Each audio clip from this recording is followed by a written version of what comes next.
everyone, and welcome back to my YouTube channel, Growing with God. Today, we're going to be looking at two things that Satan doesn't want you to know.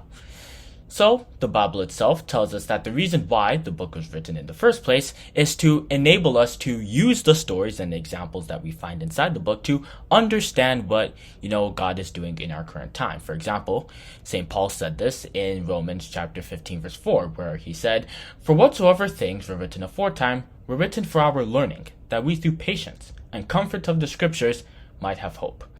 When we understand the scriptures, then we can, learn to live godly lives. But because Satan wants us to disobey God instead, he doesn't want us to, know some of these things that God may try to tell us through the Bible. And as a result, he may instead try to make evil look good and righteousness look bad. And Satan has actually been doing this since, the beginning of humanity as a whole. As in Genesis chapter 3 verses 4 and 5, he tried to tell Eve that eating the apple that God specifically told her not to eat was a good idea, even though God had literally specifically told them that they would die if they ate it.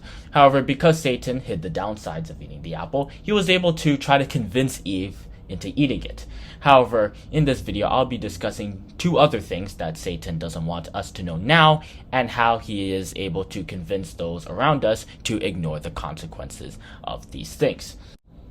So, the first thing that Satan doesn't want us to know are the negative effects behind the rise of secular education that we are seeing in our current time. Education is usually seen as a good thing, and, in many ways it is. But in Joel chapter 2 verse 2, as well as Zephaniah chapter 1 verses 14 to 18, we see our current time being described as a time of gloominess and of darkness, the lack of spiritual understanding that is being caused by this secular education that is going, that encourages people to replace God in society with the work of our own hands, which, is causing religion to fall out of society.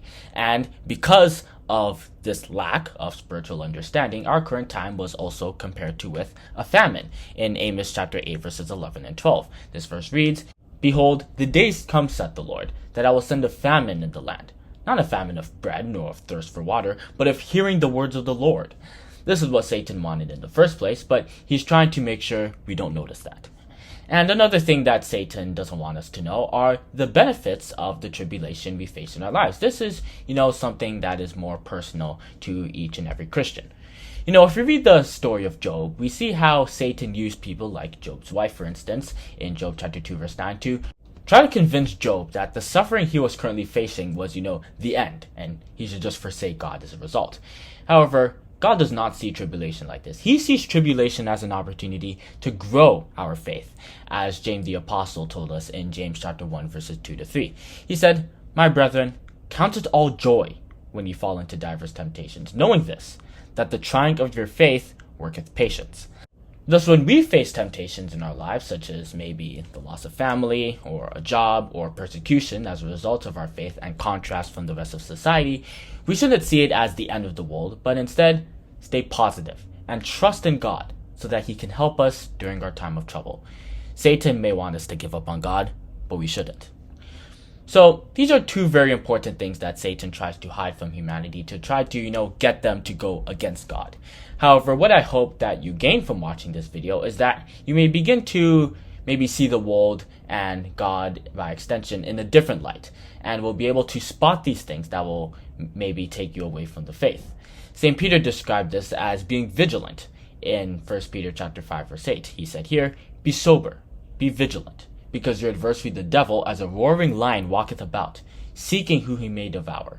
And we can be vigilant through study of the scriptures to give us a good understanding of the kind of tricks that Satan may sometimes try to play on humans, which will allow us to, spot these tricks a bit better. And also through meditation of God's word, because you never know what God may try to reveal to us about what Satan may be trying to do in our lives. But anyway, if you have enjoyed this video or learned something, I'll greatly appreciate if you hit those like and subscribe buttons down below, and also to hit that notification bell so you'll know when we come out with a new video. Have a great day, and we'll see you in the next one.